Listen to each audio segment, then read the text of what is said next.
Hey, Matt Fox. Hey, Jamie Flanagan. We are podcasting.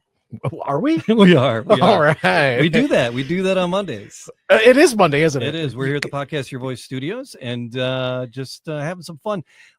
Don't call it a comeback, man. Well, people podcast whenever, however. Yeah. And I emphasize whenever because we have some amazing guests in studio this How long evening. have we been doing this, Matt? Since We'll get to them. We'll get to them. Yeah, Let's we'll get there. It's about you, bit. actually. So when you came to me and said, "Hey, I want to start a podcast about whiskey and cigars. Are you in?" And I said, "You had me at hey." Yeah. And so we've been playing on podcasting since 2018, Jamie. Okay. All right. Yeah. So it's a couple of years, and then we partnered up with the guys at Podcast Detroit. Yes. And we launched Podcast Detroit Northville, and we met some amazing people while we were there. Yes. And then they kicked us out with the trash. And not the two people in no, Just not the amazing people we met, Just but the landlords, those shysters. I'll love Brian Donovan. But we relaunched Podcast Detroit, went through some changes, and we launched the Podcast Your Voice Studios. Yes. And that's where we are today. And we've brought back some old friends from the podcast Northville days. And it was such a cool space. It was such a cool concept, but COVID, we were a podcast space in the middle of a co-working space. And that just doesn't work during COVID. But one of the favorite shows that we had there, and I'm not kid you not, it was, I really enjoyed it. All about mindfulness and centering and people. And it was very, very cool. It was Mindation. It was the Mindation podcast. Was that what it was called? The Mindtation? Well, it was called the Morning Startup. The Morning Startup. But Mindation. It was Mindation. The Mindation. It was our gig. Yes. And so Michael Oliver. Yes. And Dev Dyak is here. Yeah. And they both have a book fresh off the presses coming out. We figured we'd have you guys in for a chat. It's nice to catch up with old friends. Yeah, it is. So welcome back. Yes. Thank you. You walked in the room and you're like, Matt. I'm like, Mike. We got hugs. Yeah, hugs all around. It was amazing. It's like we didn't skip a beat. It was wonderful. But yeah, so let's rewind because people may not have seen those or heard those. So tell me a little bit about Mindation. What is Mindation? When did it start? And how did you guys get together for that? You want to do? So 215 is where we kind of had our birthing. Deborah and I both worked at Schoolcraft College as administrators. The really start of it was I was working with student athletes and I noticed that they were struggling with concentration and focus, especially during game day or during games. Sure. And so I was talking to Deborah about that, and Deborah was like, well, that would be great if they could learn to meditate, because if they had meditation in their protocol, then maybe they would be a little bit more focused. Because what I noticed is when every time a pass was made or they missed the pass, their mind wandered. It wasn't in the moment. And so that's really where our conversation started about bringing meditation into athletics. And it really grew from there, I think, as we had more conversations about things like that. And I'll say the springboard it's not only athletes, it's all students, it's everyone. Sure. But we decided that we were going to be brave and take a step and have, just with our introductory course, that we would include meditation at the upfront. And we weren't sure how students would take it. We weren't sure if they would laugh, blow it off, whatever. But both of us had the same experience. And it wasn't really meditating. It was 5 minutes of silence. But it created... Oh, you can get real deep in your mind in 5 minutes. I take 5 minutes of silence with my high school kids any day. But what it did, the students told us both at the end that it was their favorite time of the day. It was the only time they could turn everything off and be still and not have to think about anything.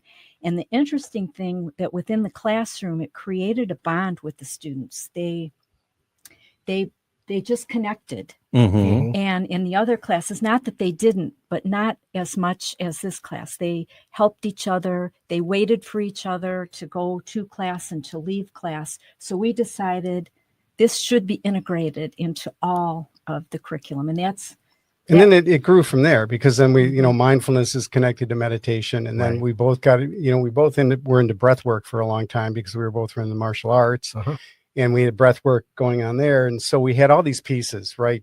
Deborah later became a sound therapist, licensed sound therapist, and that integrated the idea of frequency and sound and well-being and all of that. And then we had intuition, which we're both pretty much in that space as well. So anyways, all these pieces were out there. And as we just started thinking and growing more about this, we thought, how can we package this together, make more of an ecosystem of it? And that's really where the 5 touchstones came from, is the 5 pillars in which you can have these mindful and wellness experiences through the practice of these 5 touchstones. Not fight, flight. Fear.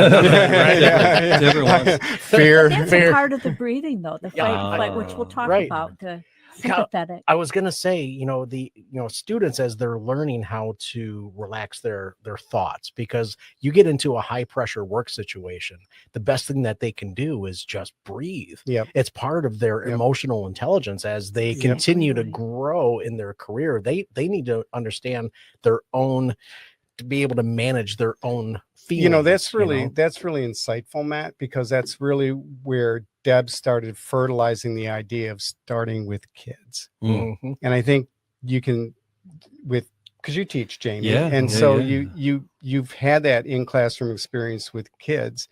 So if and then Deborah can pick up on it, but the idea is, if you can get this training early and integrate it, then it becomes more autopilot when they're older and you're in the professional space.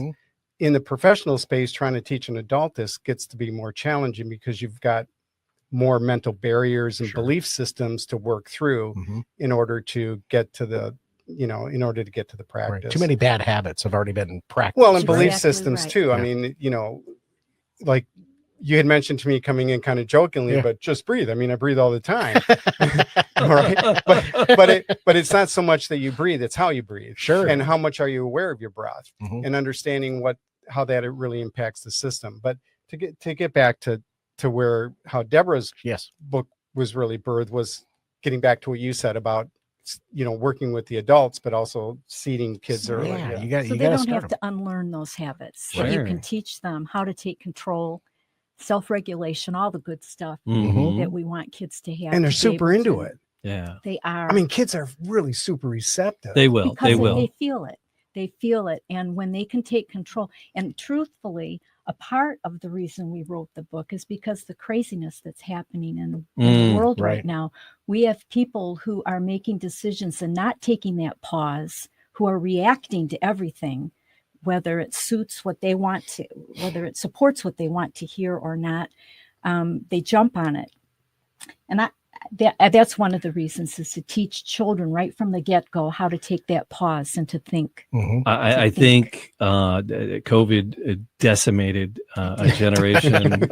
It just the kids the COVID kids are kind of, because the elementary, the lower elementary, not that big of a shift. Okay, stay home with mom a little longer, but late elementary and middle school and the high school kids, it really sent them for a loop and emotional, because everybody, it's like the digital age that we're in. They're like, no, anytime learning, the kids are going to have laptops, so they'll be able to work wherever, whenever, however, and they don't have to be in school. And the model was my principal, who was our superintendent before COVID, was that this was his concept, was anytime, anywhere learning and moving ahead when you were ready. And, and then COVID hit, and we were like already kind of putting pieces in place to be able to do that. So when COVID hit, my district was great. We're like, all right, you guys will do this again from tomorrow, but we'll do it from home. We already had hybrid classes where kids didn't have to come in. But for an extended thing and no communication at all, it went to hell in a handbasket really quick and emotional. It collapsed. You need people. Social anxiety has never been worse than it is today with the younger generation. So we're easing out of it. Things are getting better. They're getting back to a new normal, because nothing, you can never go back. But there's a new normal coming in, and I think it's getting better. But boy, oh boy, they need it. They do need the focus, and they're willing to listen to it. All right. So meditation's still a thing going on? You Oh, guys yeah. are, Yeah. All right. Yeah, we got some How really new? exciting. It's We got some really extraordinary. exciting It's things. really- So it is we exciting. did a shift. So so so Deborah and I were doing a lot of online. I'm sorry. We were doing a lot of on ground work. Yeah. So if a lot with companies doing presentations, they're calling us in to do sound baths with them and doing mindfulness, meditation work, breath work, whatever, to kind of give their employees a different experience when it comes to professional development rather than the PowerPoint and the talking head, right? So Right. we would do that, but we soon realized that that's a lot for us. And the more that we did that, the more we realized that we have to make a shift at some point, or we're just not going to be able to physically continue to do that. So we shifted and we moved everything online. So we developed an online community. It's called the Mindation Collaborative, where we have the 5 touchstones: the meditation, mindfulness, breathwork, sound, and intuition. We have all that built in the collaborative. And the key to the collaborative is, if you're a person who's in transition, that is serious about looking for a change in your life, the collaborative is the place to be, because then you can have a safe space, be around like-minded individuals, have exposure to the 5 touchstones, as well as all the events and the other things we have going on in the online community. So that's where Mindation made its shift. Okay. And then we developed an online store. So now we're selling our merch. Yeah. And Great. and thanks to you guys, we want to help bring back the podcast Yeah. at some point, the morning startup. So One of my favorite things on the morning startup was your sound and the bowls. You would do the bowls, and though you do that a few times. And then when you brought it in, I really enjoyed that. I was like, it was my mindfulness time too. It was like, I really did enjoy You were it. editing and kind of losing like- yourself in this. That's right. You kind of edit.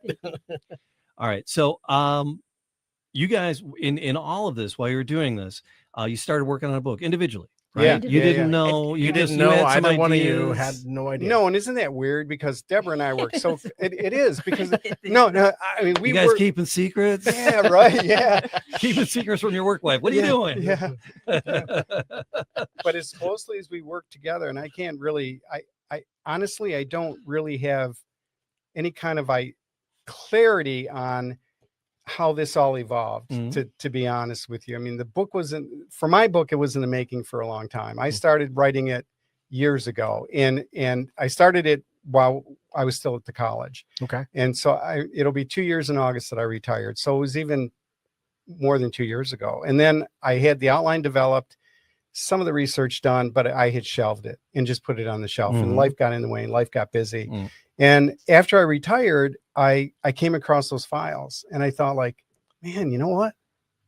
I really should finish this. Yeah. And so then I collected the research and started all the things and the writing and all that stuff.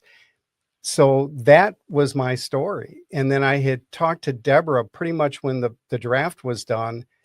And then unbeknownst to me, she was already writing a book on kids.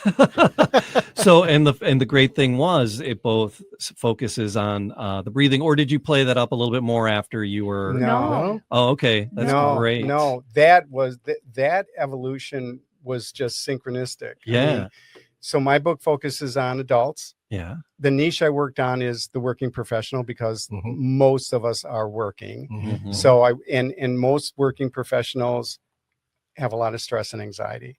So really? Yeah. So the design of the book was and then I'll shift to Deborah, but the idea is that the first chapter really introduces breathing, the science behind it, and then the 10 chapters after that is a chapter per every event you might encounter. So for example, if you're going to go do a presentation, there's a chapter on breathing for presentations. Oh, nice. If are you entering a conflict discussion or a professional development discussion, and maybe it's a little bit, you're working with a problem employee, for example, there's a breathing on how to prepare for that. If you're going to go into creativity and you got to go into brainstorming, there's a breathing for that. So every chapter has a breath strategy associated with it. Okay. So that's the adult side of it. For Deborah, you can tell them. And then you were like, because you had a draft and you're like, hey, how about you give this a look for me? I wrote this book about breathing, and you're like, shut the front door. I wrote a book for breathing for kids. We did. Okay. And mine was obviously designed for the children of the busy parents who are Yeah. all stressed out. Yeah. So that book is for therapists, teachers, or parents who want to connect with their child to find out what changes the child's breath. So it's an opportunity to be with your child and walk them through the 11 strategies. And the difference is in the front, it gives the science behind each one for the parents. So I'm sure parents are going to want to know, why did you pick the bee breath, or why did you pick the puppy breath? What makes them different? Because truthfully, a lot of breathing is still considered woohoo to a lot of people. They think, is it real? But the science is behind it. And then after the child learns a technique, there is a reflection process after it where they do activities on the breath, and they're able to communicate with. So it's a workbook. It's a and they workbook. and they The love it. parent So can kids ask are questions. engaging and working, and the parents are there. So you have a parent-child relationship happening. But it's a workbook, and it's a to-do thing. So the kids are actually involved in doing activities related to the breathing technique. Yeah, all right. Because the techniques, I think sometimes the emotions get bigger, and they're very frightful for a small child. So this is a way to have the child take control. Right. So I like this, Mike. Is there any chance I can get your book in this font? I need the kitty font. But, all right. But this is fun. This is this is with a font on my phone. I get like 2 words. Anyway, I love it. So Deb, tell me a little bit about the rest of the packaging in the artwork, because there's some fun artwork and illustrations, and there's coloring pages and the activities. There's like things to go along with the different types of breathing. Tell me a little bit about the illustrations and what we have in there. While I was at Schoolcraft, I was very blessed to know a very gifted person, Ione Skaggs, and I need to give her full credit. I asked her what she would think. Would she want to partner with me? And I was blessed that she said yes. Yay. And so we worked through it together. I would tell her a concept, and she would come up with a concept and then take it from there. For example, the charts in the back. I told her what type of chart I wanted so that kids could chart their breathing activities, or I wanted space to be able to draw what they envisioned their puppy would look like. To help them go through. So as you guys were writing this, you each had 11 something. It wasn't pillars. 11 breathing techniques. 11 different techniques. So you both picked, because there's got to be, you can combine them and spread them out. And you both settled on about 11. Were they the same ones, or spot on, or pretty close? They were slightly different. Yeah, they're different. But 11, you each had 11 different techniques. Yeah. That's great. They're all going to overlap in a way, because Sure. they're all based on ancient breathing techniques, which is fascinating to me that people knew about sympathetic, parasympathetic nervous systems years ago, but they do overlap. I mean, their purpose is the same. Yeah. So when I have trouble, we did these things, these restorative circles at school. Oh yeah. And breathing is part of there were some breathing exercises that we did in that. And when I have trouble sleeping, if I have trouble getting to bed, I'll do that. I'll do the 4 breaths, and draw in as deep as you can, hold it for 4 seconds, and then out. And then once it's out for 4 seconds, and do that 4 times. And that usually helps me get to sleep. It usually helps me calm down, because I'm always, it's like I've had my phone in my hand to the last second. And it's still over there.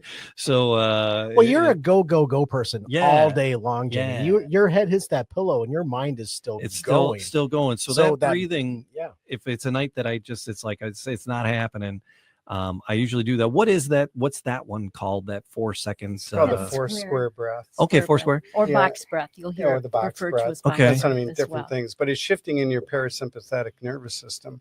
So all the breathing really is that control knob for your vagus nerve, right? So the vagus nerve is the biggest cranial nerve running right through your body. So it's really like the breathing is like that regulator to kind of dial it down and to move you, that maybe in an elevated state. When you do that breathing method that you're doing, you click into that rest and digest kind of space, which is the parasympathetic. And so the breathing is really stimulating that to happen. And to your point, I'm really glad to hear you say that, because none of this is really rocket science. It's really every breathing method in Just Breathe, my book, is under 2 minutes. Okay. And I have little exercises in there, like, for instance, people, you know what really go for it. I get excited. No, here's the thing. I have. So when Deborah and I were, this is my studio. We got all the time in the world, man. Bless you. They got cocktails over there. It's cool. I appreciate that. I mean, we don't know. Is because up next is we're doing our man cave happy hour next. Cool, but cool. Okay. so if you want to stay for some bourbon, you're welcome. Thank you. So, which also helps me get to sleep. But that's a different game. No, appreciate that. So we were giving these presentations, and we would have people tell us that they don't have any time. Like if we talked about the meditation or mindfulness, it's like, oh, I don't have time for that. Or like, well, here's a breathing start. Well, I don't have time for that. Sure. You know, so it's like, okay, well, in my mind, I'm thinking, well, you don't have time for that. So why don't I make breathing strategies do within 2 minutes? Because everybody has 2 minutes. I would also use for example, like, what if I told you, Jamie, that would you be able to find 10 minutes in your day to come to my office where I can present you with a $500 check? Yeah. Oh, yeah. Yeah, I'll make time for that. Yeah. I was like, no, 500. Hey, I was in. Yeah, so I was anyway, no. My point being is we can find the time to do the thing. Sure. And it's portable and free. Yes. I mean, everybody breathes. Well, right. So you can use triggers like walking through a doorway, for example, right? All you have to do is every doorway you walk through, pause, be conscious of your breath, take one deep inhale and one exhale. Same pace for every doorway you walk through. You're going to have a different state of mind by the time you get through your third doorway. So if you're cranky in traffic, right? You're driving home from work and traffic, because the people listen wherever, but in Metro Detroit, and I'm sure it's in the other, like Atlanta, if you're driving Michigan, driving to the Lower Peninsula in Florida, and you got to go through Atlanta, you're always in a traffic jam. Atlanta, honest to God, I've been there. You can I will never go back You again. can't. No, I'm any sorry. time of day. Any time of day. LA. Yep. It's any time of day. You always, it's like, oh, we'll drive, we'll time it so we hit Atlanta late, so it won't be so bad. It's still bad. And right now in Metro Detroit, the traffic is awful because there's construction and lots of freeways closed, and they're making them better. Whatever. maybe we'll live to see it. But if you're stuck in traffic, right? What's a good breathing thing to do to relieve some stress in traffic? Similar to the one that you said, but a triangle breath. I've done that. I've done the 4 because that's all I got. That's the one in my toolbox right now. So the triangle, inhale, the same exhale, or inhale, hold, and exhale a little bit longer to 6, 4, 4, 6, or whatever you're comfortable with. Whatever you're comfortable. We kind of build around that because everybody has a different lung capacity. Sure. By the way, the more breath work you do, the more lung capacity that you gain, right? Because you're. So, anyways. So if you could go you do the box breath and you do a 4-second count, right? So you've already trained yourself to that. So I would say go 6, right? Well, you inhale for 6, pause for 6, exhale for 6. Okay. Those 3 immediately will bring you into another space, but you can feel it. You'll be able to feel it. Because I sometimes do the box one in traffic as well. Yes. And then I'm asleep at the wheel. Yep. No, I'm not. But try the exhalation a few seconds longer. Okay. Inhale, hold, and then exhale a little bit longer. All right. Because that opens up the airways and it slows down the heart rate. So the lungs are amazing. The lungs are amazing. The lungs are, and they're like one of the only things that actually regenerate and fix themselves. Yeah. Because if you're a smoker and you quit. What are you hitting me for? Oh, that's right. Never mind. Your lungs will repair themselves. Yeah. But today we got people who vape. Oh my God. So with breathing, I don't vape. I just had to get back to you. I know. I wasn't gonna shame you on that. No, I shamed you on used to be a smoker. I used to smoke too. No. That was many moons ago. But vaping, 5th grade was rough. Oh. The vaping has gotten just out of control. You've got teenagers, 12, 11. And how creative are they? Jamie, you know this about being in school, right? How creative they get in hiding how they vape. Yeah. Strawberry banana flavored. Yeah. Come on. So what is vaping, the vaping trend for adults and for kids doing to their people's center and their breathing? Is that messing people up? Absolutely. Yeah. Absolutely. Because they're not breathing in oxygen. Right. Pure oxygen. They're breathing in poison. Mm-hmm. Is somebody who's like vape and they like it, I like it, I enjoy it. Leave me alone. Let me have my vice. It's like I'm gonna have a glass of bourbon, just one later. And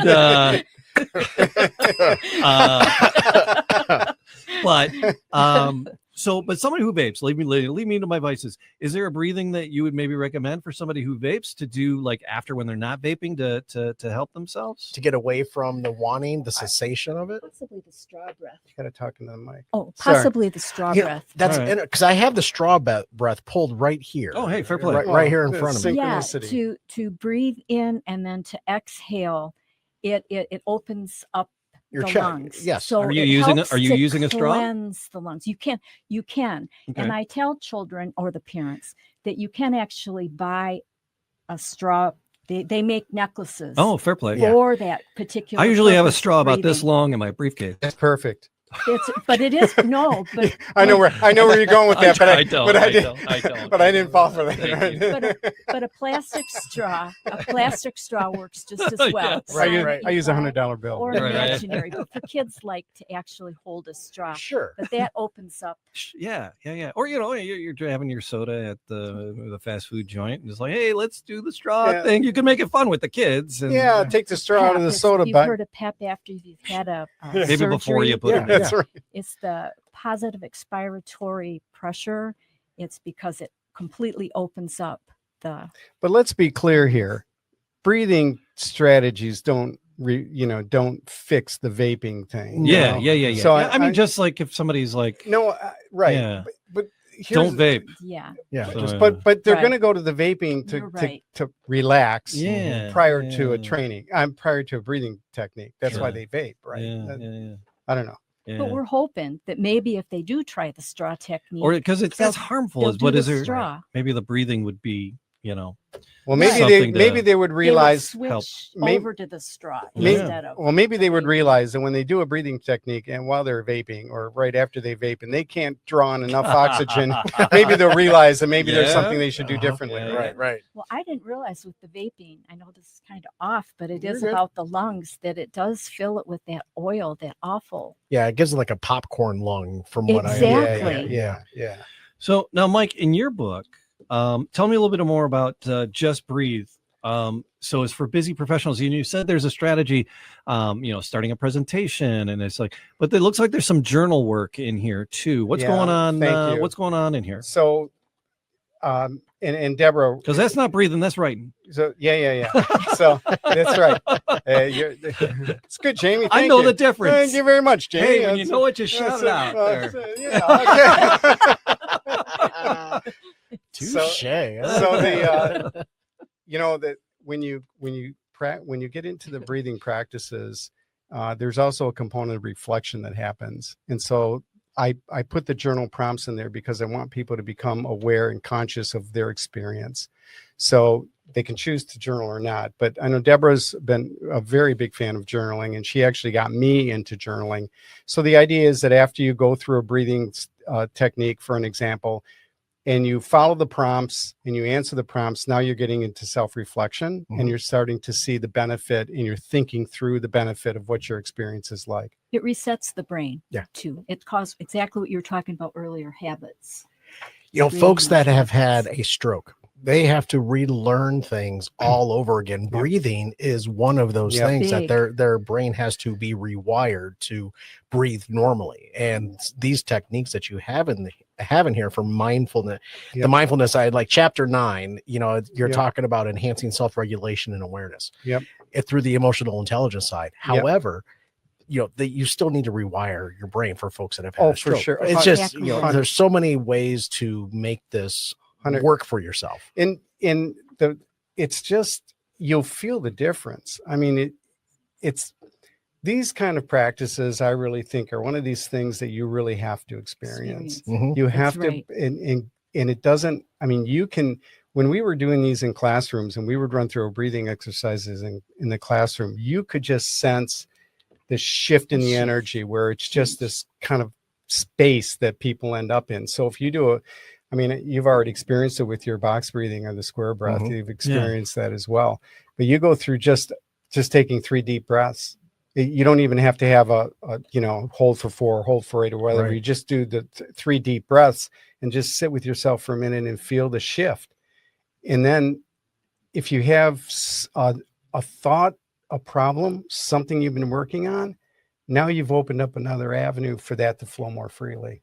To be able to communicate. And that's the whole purpose of the children's book too, is to find out what is it that you're afraid of. As a child, I was considered shy, and I guess that just means social anxiety, euphemistic. Yeah. So if I would have been able to have it when I was a child, to learn breathing techniques early, it would have been a benefit. It's just crazy to me how we think of. So this is what I think about. Yeah. People have spent a lot of money on widgets. Yeah. I'm gonna take whether it's a watch or whether it's whatever, where they have this ability to be able to do this on their own without any widget and have profound change. Profound change. Yeah. And especially with creativity, brainstorming. I mean, if you had a group of people sitting around a table that you were brainstorming an idea with, and you went through a breathing exercises to settle the energy, you'd see a shift in the ideas that come forth. So how do people get their hands on these 2 wonderful pieces of magic? Can I just say it? Breathe with Bubbaloon. Bubbaloon. Deborah, Bubbaloon. Is there blowing up balloons in here at all? No, but I do give them when we're okay. It's just making some balloon animals. All right.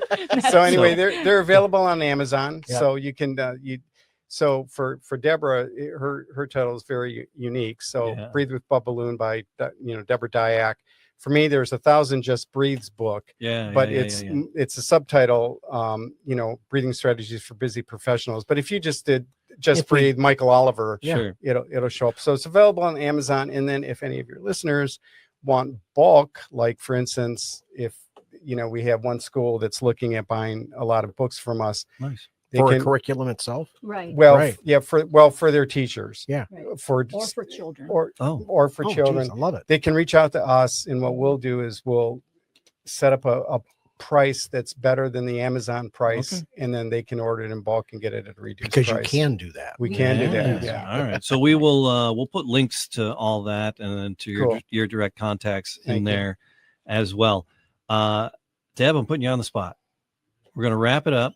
And you're going to take us through a breathing exercise. Pick something.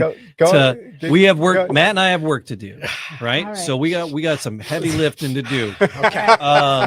We've already had a long day. Just here's our scenario. We've already each had a long day, but we have more work to do. We're working together now. We're very excited about that. But how do what's a breathing exercise we can do to get ready for that? Go ahead. All right. We're all going to do it. We're all going to do it. We're going to have a little dead air, but we don't care. We're going to do the snake breath. Snake breath. So you're going to imagine that you're inhaling, breathing through your mouth. Breathing through your mouth, the straw. And then when you exhale, try it how many times are you supposed to do that? Just once? Just 3. 3? 3 times. Yeah. Inhale. Exhale. One more time. Inhale. Inhale. Exhale. Loosening up my jowls a little bit. All right. It doesn't stop. So after that feels nice. That feels nice. My chest feels good. Yeah. So thank you. All right. Nice. Thank you guys. I'm a little loosened up all of a sudden. we didn't miss anything. Is there anything else we need to talk about? Did we hit it? We thank you so much. And thank you. Yes. Thank you so much for having us. It's great. What a beautiful reunion to come back. Thank you. See you both so much. Yeah. Anytime. I mean, if you got another project or, not episode 2, volume 2 the or sequel to this second edition. Yes. If you have an update or a second edition, I'm happy to have you back and talk about it. And yes, we love that. Thank you. Michael, Deb. Yep. Appreciate you both. You're welcome. Thank you. Thank you.